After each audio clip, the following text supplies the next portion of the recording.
वर्णनार्थं शङ्खानां रसानां छन्दसामपि मङ्गलानां च करतारो वन्दे वाणी विनायको कर्पूरगौरं करुणावतारं संसारसारं भुजगेन्द्रहारं सदा वसन्तं हृदयारविन्दे भवं भवामी सहितं नमामि। महाकालेश्वर महादेव भगवान की जय। रामायण। रामायण में पक्षियों का बहुत बड़ा महत्व है, बहुत बड़ा योगदान रहा है, बहुत सहयोग रहा है। रामायण की रचना सर्वप्रथम महाकालेश्वर महादेव भगवान शिव ने महादेवी माता पार्वती को सुनाया था। विद्वानों का मत है कि रामायण सर्वप्रथम महादेव ने महादेवी को सुनाया था, तत्पश्चात पक्षी राज गरुड़ को काकभुसुंडी जी ने सुनाया था। आपको यह बताएं कि काकभुसुंडी जी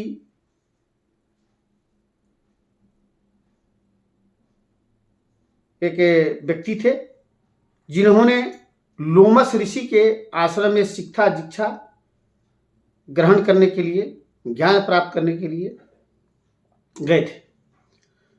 चूंकि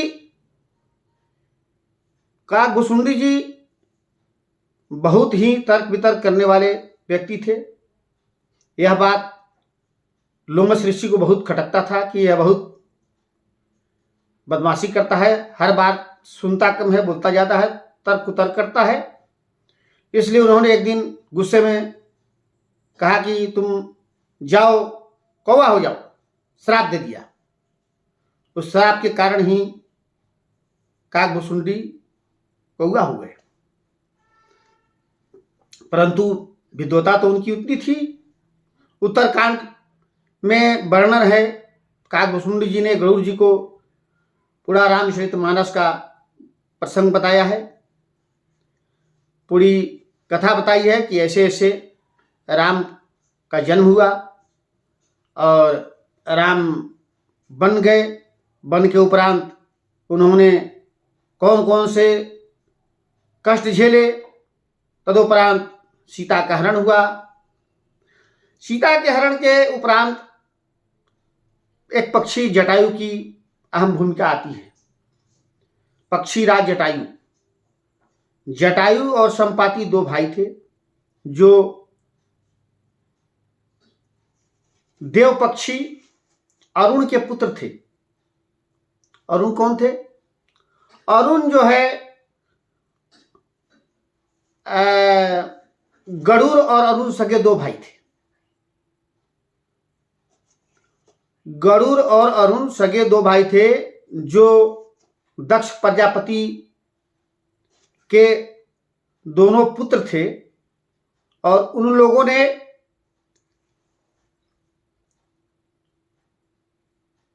एक गरुड़ जो है हिमालय में तपस्या करने चले गए और अरुण भगवान भास्कर सूर्यदेव के सारथी बन गए। एक कथा आती है कि गरुड़ और संपाति सूर्यदेव के पास जा रहे थे। सूर्यदेव के पास नहीं जा रहे थे, वे दोनों अपने पिता अरुण से मिलने जा रहे थे और दोनों शक्तिशाली पक्षी थे। रास्ते में पहले गरुड़ को आभास हुआ कि मेरा पंख जल रहा है, तो संपाति की मदद से वो नीचे आ गए। और संपाति सोचे कि हम तो बड़े हैं और गरुड़ से मतलब विद्वान है और तेज चलने वाले हैं, तो ऊपर गए तो उनका पंख आधे रास्ते में ही जल गया। वो नीचे आ गए और वो समुद्र के किनारे एक जंगल में पड़े, वहीं इंतजार करते रहे कि अब मैं अंतिम सांस कब लूँगा।